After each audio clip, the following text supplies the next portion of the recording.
I met her when I was about 7 years old. She had come to the house. She had driven from California in her nice little 34 Ford coupe. I have a picture of it with she and my dad. So, in 1934, it wasn't just any woman who would drive a car from California to Alabama. It showed her kindness, her likability, and that's what I remember so much about her. But she was beautiful, drove a fancy car, she wore a mink coat, and all of our pictures shows her in a bright light. Yes, I think she understood how scary it would be, and I think that's part of why she wanted to do it. She was an adventuresome young lady. In her earlier childhood, she was known as a daredevil. She played basketball, which was not all that common back in those days for a girl to play basketball.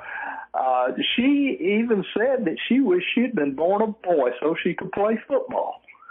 So it was just an adventuresome spirit. She was a daredevil. She liked to take chances, and she liked to do fun stuff. And I think this was all just one big lark for her. I think she probably enjoyed every minute of it. Oh, her courage and her ability to climb into an aircraft. In those days, you had to be either crazy or awful brave. That when she did that, she was following other women and men who had gone before and never seen again. I mean, they're still out there in the Atlantic, 75, 80 years later. So she had a lot of courage. You know what I say to her? I say, Ruthie, babe, jump on the back of this motorcycle with me, and we'll buzz out to the airport, and we'll take a flight in your old 1927 Travel Air. And she'd probably say, well, come along, boy, let's go. She was fantastic. I guess that's the best word I can think of to describe her. I've already used the word adventuresome. And of course, she was very attractive. That goes without saying. She was very popular, and yet she was kind. You see pictures of her with children, and with the other flowers, she seems to fit in so well. And she was just a nice, likable person. And of course, she had a spirit that was just indomitable. She was just a very special lady.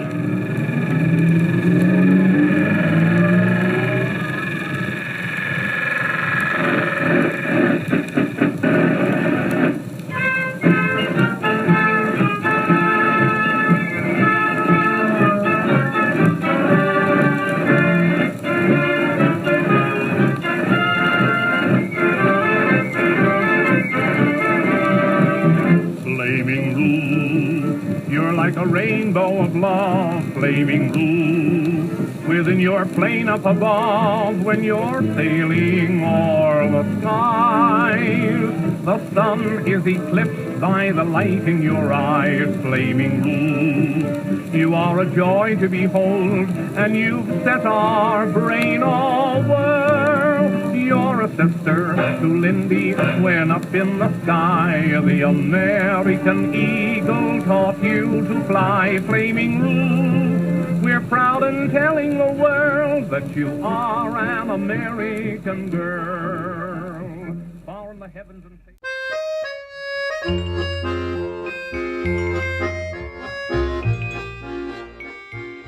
I certainly understood that he was early into aviation. I certainly understood that he had a long history about it. But truthfully, despite the fact that I talked to him for a number of years about it before he died, I didn't really understand the whole history of it until the internet came along and I started researching things about it, because it added a lot more detail to what he had talked about. I knew that more than anything, my grandfather loved to fly. In fact, if I was going to sum up my understanding of his life, it would be he loved to fly. That was obvious. Every time I would talk to him, and really from the very earliest memories I have of him when I was long before I started school, flying was always on his mind, and no matter what the topic of conversation was, it would wind up there pretty quickly. And really until his very later years, that was still the case. So I understood that he was a devotee of powered flight. I understood that he had gotten into it when he was very young. I never really understood the celebrations that took place in France. I never knew there was a ticker tape parade in New York City. I never knew all those things until I looked into it later. He just didn't talk about that himself.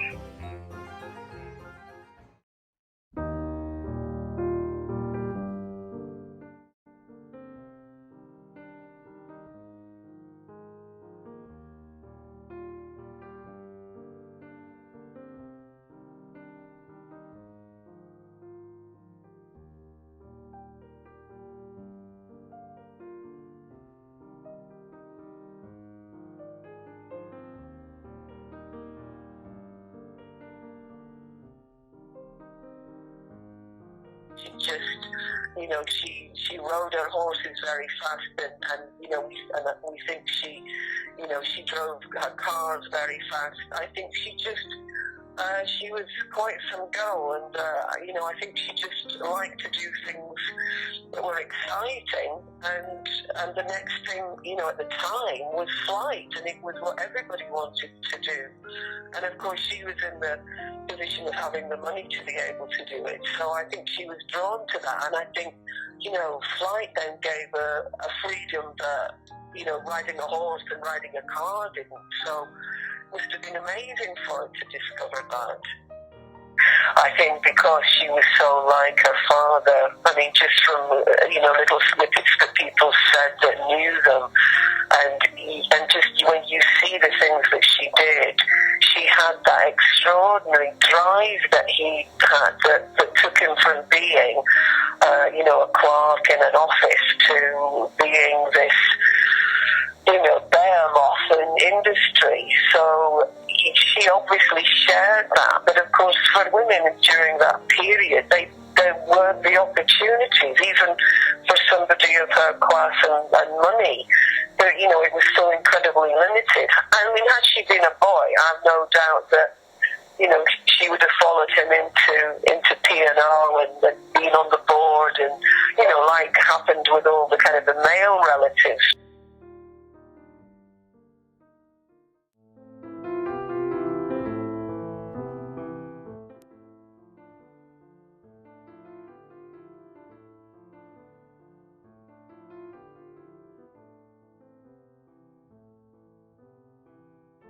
I didn't know much about him. Nobody said anything to me about him.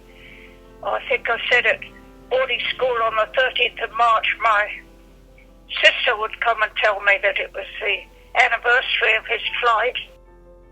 And then coming home from school, I used to read stories in the bookcase. My mother was in pyjamas for a long time after he didn't get back.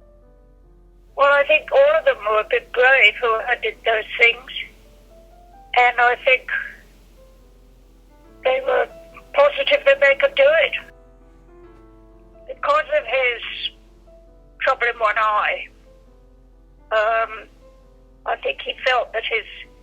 might not renew his pilot's license in the near future. And I think if he succeeded, he would have got that capital money, which I think was about £10,000 then, I'm not sure, which would have stood him in good stead to begin with if he'd lost his life. Over the years, you know, I don't think that she thought he wouldn't do it. And I think she was relying a little bit on him doing it.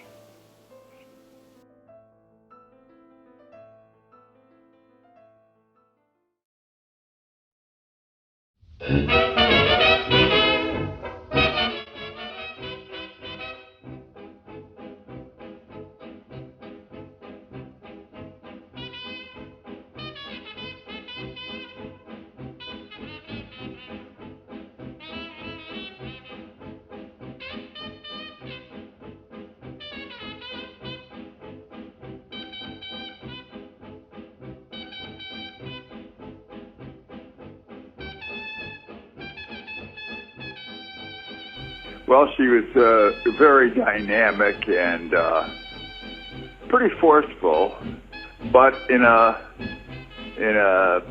nice way. I do remember a couple of times when she had arguments with my mother or other people in the family or people that worked at the hotel or the Savoy Plaza place where she lived, but for the most part, she was nice in a kind of a regal way. I think it was just she and I. And we were going to go to the Madison Square Garden to see the Ringling Brothers Circus. And I'm still a little runt, you know. And I'm sitting in the passenger seat, and it's this big Cadillac convertible. And she's got this speaker thing. I don't know if it was under the hood or on the hood or something. And she saw somebody. I can't remember if the person was on the street or in a cab or exactly who it was she was honking at, but then she started talking on the loudspeaker for a little while, and of course the person turned, waved, this and that, and I don't remember if he or she responded with conversation or if it was just kind of a big surprise and Mabel was too far away, but you could certainly hear her, you know. Oh, she had all this money and everything else, but she really knew how to get the last dollar out of everything, pretty much. I could see that she must have had a pretty strong temper, because I saw her have a couple of arguments with servants and my mother that time and so on, and I could see that she didn't ever come to blows with in any of those arguments, but I mean, she was close, you know, on the edge. And I never, you know, she wasn't that big, but I never saw anybody really take her on because they were afraid of her.